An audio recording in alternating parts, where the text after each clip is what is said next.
Hello everyone, इस video में हम देखने वाले हैं generation of computers. Basically generation of computers में हम देखने वाले हैं different stages of development of computer and इसमें सबसे इंपॉर्टेंट है आपका ये core elements of all 5 generation of computer. ये आपके एग्जाम्स में डायरेक्ट क्वेश्चन आते हैं। सो कंप्यूटर जनरेशन को 5 जनरेशन में डिवाइड किया गया है। ईयर भी इंपॉर्टेंट है इन सबका। तो first generation, second, third, fourth and fifth generation. First generation computer में जो कोर एलिमेंट है, कोर एलिमेंट क्या होता है आपका? कोर एलिमेंट वो एलिमेंट होता है आपका जिसके थ्रू प्रोसेसर बनाया जाता है। तो पहले जनरेशन का कोर एलिमेंट था आपका वैक्यूम ट्यूब, दूसरे जनरेशन का कोर एलिमेंट था आपका ट्रांजिस्टर्स एंड थर्ड जनरेशन का कोर एलिमेंट था आपका integrated circuit and fourth generation का कोर एलिमेंट था आपका माइक्रो प्रोसेसर या फिर इसमें एक और आता है आपका वेरी लार्ज स्केल इंटीग्रेशन वो। एंड फिफ्थ जनरेशन का कोर एलिमेंट है आपका अल्ट्रा लार्ज स्केल इंटीग्रेशन या फिर एआई चिप। तो ये आपके कोर एलिमेंट से 5 जनरेशन के। अब हम एक एक करके सारे जनरेशन को एक बार विजिट करते हैं। So first generation of computer core element आपने देख ही लिया, या फिर टेक्नोलॉजी जो यूज हुआ था प्रोसेसर बनाने के लिए। और इनके फीचर्स ये बहुत लार्ज होते हैं साइज में, पावर कंजप्शन बहुत करते थे, एक रूम में पूरे ऑक्यूपाई होते थे ये कंप्यूटर्स आपके। एंड इनको डायरेक्ट मशीन लैंग्वेज आता था, 0 और 1 का फॉर्मेट आता था।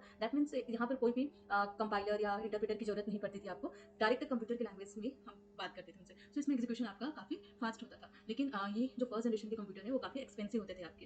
ये सारे आप देखेंगे। देन नेक्स्ट है इसके एग्जांपल्स कि फर्स्ट जनरेशन कंप्यूटर में कौन कौन से कंप्यूटर आपके आए, ये इंपॉर्टेंट है आपके। तो पहला है आपका एनियक, देन है आपका एडवैक, देन यूनिवैक 1। तो ये सारे आपके फर्स्ट जनरेशन के कंप्यूटर हैं। इनके फुल फॉर्म इंपॉर्टेंट है आपके। पहला है आपका एनियक। एनियक का फुल फॉर्म है electronic numerical integrator and computer. Then है electronic discrete variable automatic computer. Then है यूनिवर्सल ऑटोमेटिक कंप्यूटर। तो ये फुल फॉर्म एग्जाम में आपके आ सकते हैं। उसके बाद हम आते हैं सेकंड जनरेशन कंप्यूटर में। ईयर आप देखेंगे, ईयर बुक्स पर डिफर करता है ये आपका, कुछ बुक्स में दूसरा ईयर दिया होगा आपका। एंड सेकंड जनरेशन कंप्यूटर का टेक्नोलॉजी हमने ऊपर देखा था, ट्रांजिस्टर से आपका या फिर कोर एलिमेंट बोल सकते हैं। अब ये फर्स्ट जनरेशन कंप्यूटर के कंपेयर में आपका थोड़ा सा साइज इसका छोटा हुआ, बट अभी भी बड़ा था इसका size.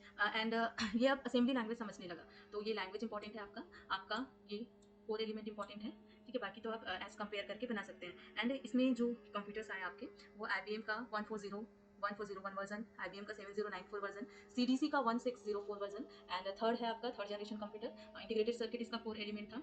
And feature first second के कंपेयर में ऑब्वियस सी बात है, स्मॉल हुआ इसका size. And operating system use किए गए, हाई लेवल लैंग्वेज समझने लगा। बट हाई लेवल लैंग्वेज समझने लगा तो इसमें हम इंटरप्रेटर का कंपाइलर का यूज करने लगे। एंड रिलायबल हुआ एंड पोर्टेबल हुआ आपका ये कंप्यूटर। पोर्टेबल दैट मीन्स आप इसको एक जगह से दूसरी जगह ले जा सकते हैं। एंड नेक्स्ट है आपका इसके एग्जांपल्स। इसमें आया IBM का नया वर्जन सिस्टम 360 एंड PDP 8 आपका आया इसमें।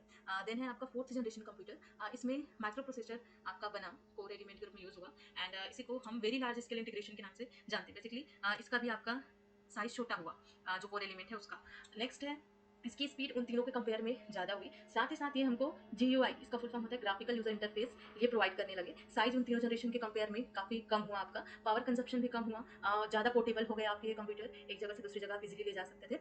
एंड नेक्स्ट है आपका इसका एग्जाम्पल। तो IBM का PC वर्जन आया, एप्पल का मैकिंटॉश आया, डेस्कटॉप कंप्यूटर्स आ गए आपके, एंड लैपटॉप्स भी इसी जनरेशन में आपके आ गए। देन नेक्स्ट है आपका fifth generation computers. Fifth generation computer में ये अभी अभी का एरा है आपका। इसमें कोर एलिमेंट है आपका अल्ट्रा लार्ज स्केल इंटीग्रेशन। ये आपका आर्टिफिशियल इंटेलिजेंस का एरा चल रहा है अभी। एंड ये काफी इंटेलिजेंट सिस्टम है अभी जो आ रहे हैं आपके, NLP नेचुरल लैंग्वेज प्रोसेसिंग, इस पर काम करते हैं। Robotics and machine learning, voice recognition, ये सारी फैसिलिटी हमको प्रोवाइड करते हैं। बहुत ही ज्यादा पोर्टेबल है इस जनरेशन के कंप्यूटर। लाइक आप अपने रिस्ट में भी इसको लेके घूम सकते हैं हैंड वॉच के थ्रू। एंड काफ़ी पोर्टेबल हो गए आपके कंप्यूटर्स। एक चीज़ और, जो फर्स्ट जनरेशन कंप्यूटर आपने देखा उसमें आपका जो ऑपरेटिंग सिस्टम यूज़ किया जाता था, फर्स्ट जनरेशन कंप्यूटर में जो ऑपरेटिंग सिस्टम यूज़ था वो था आपका बैच ऑपरेटिंग सिस्टम। तो आप ये सारे पॉइंट्स और ये डायग्राम अच्छे से कवर कर सकते हैं।